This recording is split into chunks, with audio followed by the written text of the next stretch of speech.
Juan Villoro, escritor, periodista, catedrático universitario y autor de esta su más reciente propuesta literaria, La Tierra de la Gran Promesa. Amigo entrañabilísimo, fraterno, gracias Juan, siempre por las conversaciones, o digo por continuar esta conversación que iniciamos hace algunos años y que parece ser la misma nada más en distintas etapas, Juan. Claro que sí, Ricardo, siempre es un gusto hablar contigo. Recuerdo los tiempos en que colaboraba en Detrás de la Noticia, bajo tu conducción, y pues es una amistad que se refrenda con esta plática. Mi querido Juan, a ver, La Tierra de la Gran Promesa, una novela que nos atrapa, nos estruja, nos sacude en todo momento. Te la propusiste así con el arte como protagonista, como constante en toda la novela. Mira, para mí era muy importante hacer una novela que tratara de ver cómo documentamos la realidad, que es algo que a todos los que hemos hecho periodismo, literatura, nos interesa Sí, muchísimo. ¿Hasta qué punto cuando tú estás haciendo una investigación y estás reflejando la realidad, estás controlando el material? Y en este caso, mi protagonista, que se llama Diego González, es es un un documentalista que hace documentalista. trabajos en zonas de riesgo, en la Tierra Caliente de Michoacán, con los lacandones, y luego tiene la oportunidad de tener una entrevista con un capo del narcotráfico en una Sí, casa de seguridad, y eso lo mete en una encrucijada, porque evidentemente tú lo sabes mejor que nadie, cuando alguien responde a un pitazo, a una filtración, pues evidentemente puede responder a una agenda ajena. El sí, periodismo requiere de filtraciones. Recordarás, por ejemplo, a Manuel Buendía, que tenía sí, su columna que se llamaba precisamente Red red Privada, privada.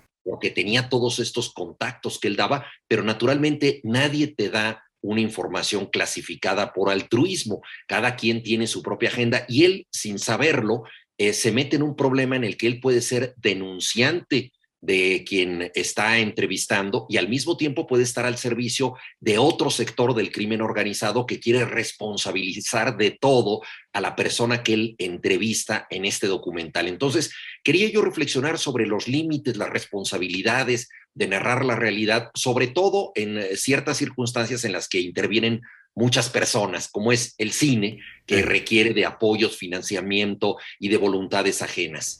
A propósito de la intervención de otras personas, además de Diego González y de Mónica, su esposa, que también tiene un papel muy importante, aquí aparece un personaje inquietante, Adalberto Anaya. ¿Qué representa él en la novela? Mira, ese personaje es una especie de némesis de mi protagonista. Ah, Es un antiguo condiscípulo y a veces pasa que tú te olvidas de una persona que estuvo contigo, pero esa persona no se olvida de ti. Y ah, entonces, Diego González es un documentalista de relativo éxito, pero el otro es un periodista muy agudo, un periodista de investigación, que en principio parecería que está investigando al propio Diego por rencor, por envidia, pero luego resulta que no es del todo así, que el país es mejor entendido por este periodista, que él ha estado marginado en un momento y él logra captar mejor la realidad, de modo que se va dando una tensión entre ellos que pasa de la amistad a la enemistad y luego a una zona intermedia, que es la de enemigos íntimos o la sí. de amigos necesarios. En ocasiones, Ricardo, en una situación extrema y muy polarizada, la persona que más te conoce y aquella que te puede salvar y ayudar es precisamente tu rival, tu oponente. Si no haces Sí. una alianza con ella, no hay salida. Y también me parecía que eso es una metáfora de la situación que estamos viviendo Eh, hoy en día tan polarizada. te iba a preguntar justamente, lo que pasa es que ya tenemos ya telepatía tú y yo.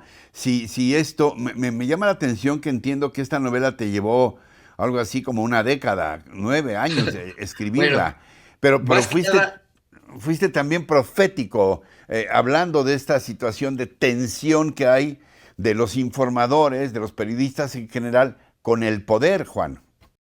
no, desde luego es una tensión que tú conoces mejor que nadie. En un pasaje de la novela yo digo que en México aprendemos geografía por las tragedias y no quiero dejar de Ah, mencionar en tu programa que entre esas tragedias que yo menciono están Ayotzinapa, por supuesto, Acteal, pero también Aguas Blancas, que tú fuiste la persona que hizo el mejor reportaje al respecto, con enorme riesgo para tu carrera profesional y con enorme valentía.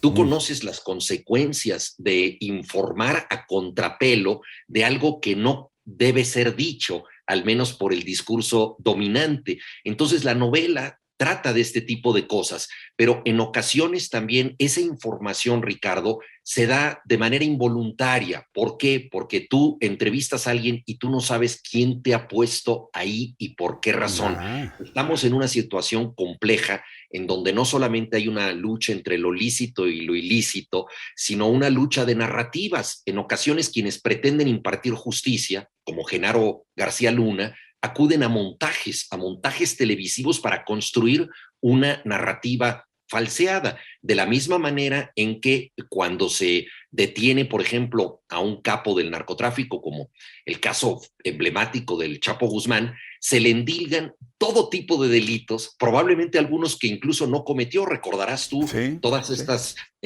alusiones a que él dominaba negocios clandestinos desde México en 40 países como una especie de mago de Oz que todo lo sabía. Y eso probablemente era parcialmente cierto, pero no necesariamente todo lo que se le imputaba era Mm. lo que él había hecho, de modo que ahí también podía haber una lucha de narrativas. Un cártel responsabiliza a otro. También hay una línea de comunicación en el crimen organizado y es un poco de lo que trata la novela, de hasta dónde podemos reflejar la realidad y cómo nos compromete esto. Ya, ¿te atormentó escribirla? Estuviste mucho tiempo dijiste la palabra narrativa ahorita en la respuesta anterior. ¿Te atormentó escribirla porque tu narrativa se extiende mucho, mucho tiempo? ¿En qué momento sentiste que ya la novela estaba lista, que estaba terminado el relato? Esa es una gran pregunta porque yo creo que cuando uno entrega una novela en realidad está obedeciendo al cansancio, a la impotencia, al hartazgo. No hay un momento perfecto y hay también el problema para todos de pronto de trabajar demasiado, o sea, de quitarle la fuerza a la novela, de tanto estarla escribiendo. Hubo momentos de angustia para mí, desde luego por mi incapacidad como autor, porque estás luchando con los materiales, sientes que se te resisten. Yo siempre tengo la impresión de que el mundo no quiere ser contado, el mundo no quiere que digas sus secretos, se te opone, se te resiste y tú tienes que descifrarlo, tienes que extraerle cosas que no te quiere dar. Mm. Entonces, en esta lucha, desde luego que por momentos hubo angustia, pero también había otro tipo de angustia que me interesa comentar contigo, que es la más íntima, porque yo creo que una de las cosas que nos han pasado en estas últimas décadas es que el peligro que se ha cernido sobre nosotros en las calles, en cualquier lugar, en un cajero automático, en lo que le pasa a una persona cercana a nosotros, esto nos ha minado en lo más íntimo. Es decir, el crimen organizado y lo que pasa tiene un relato público. Esto pasa en las noticias, pero también tiene una repercusión en nuestra propia vida, incluso en la forma en que amamos, en que queremos a los demás, en que nos preocupamos por ellos. Como esta es una novela y no un tratado sociológico, yo quería ver cómo el miedo afecta a la gente en lo más íntimo, en el amor, en la pasión, en la amistad, en su trabajo, y también cómo podemos resistir a través de los afectos, de la solidaridad, de las complicidades, a estas amenazas que se ciernen sobre nosotros. Déjame abundar en esto último que acabas de decir. ¿Qué es lo que nos hace resistir? ¿Qué tipo de amor tenemos por esta profesión a veces tan difícil de definir o de describir, que es, en términos muy generales, el periodismo? No te sé, hablo de los ensayos, tú eres un gran ensayista también, de las novelas que con mucha frecuencia son más valientes que y más descriptivas que la realidad misma. Qué es lo que nos motiva a ello, Juan? Mira, es una pregunta decisiva y yo creo que la respuesta la tienes más tú que yo, que eres realmente uno de los principales exponentes de este oficio. Un poco como testigo, yo diría lo siguiente, yo creo que el oficio de buscar la verdad es cansa y es peligroso, pero también es adictivo. Yo creo que una vez que tienes esta pasión por encontrar el fondo de los hechos, por estar detrás de la noticia, para citar a los clásicos, no puedes dejar de hacerlo. En alguna ocasión tuve oportunidad de hablar con un amigo que era corresponsal de guerra en Centroamérica. ¿Te acuerdas a fines de los 70s, principios de los 80s, que hubo tantas conflagraciones armadas en Sí. Centroamérica? Yo le decía, ¿cómo resistes tú a todo esto? Y me dijo, mira, ese miedo se ha vuelto una forma de la adicción, pero yo lo que necesito para sobrevivir es cambiar de miedos. Cuando Ah, estoy en Nicaragua, le tengo miedo a los contras.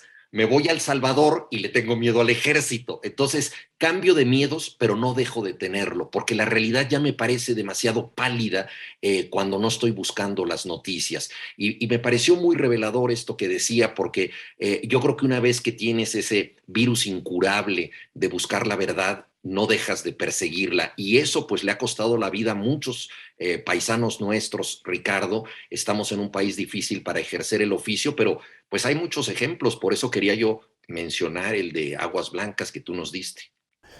mi querido Juan, ¿qué esperas que encuentren tus lectores en la tierra de la gran promesa?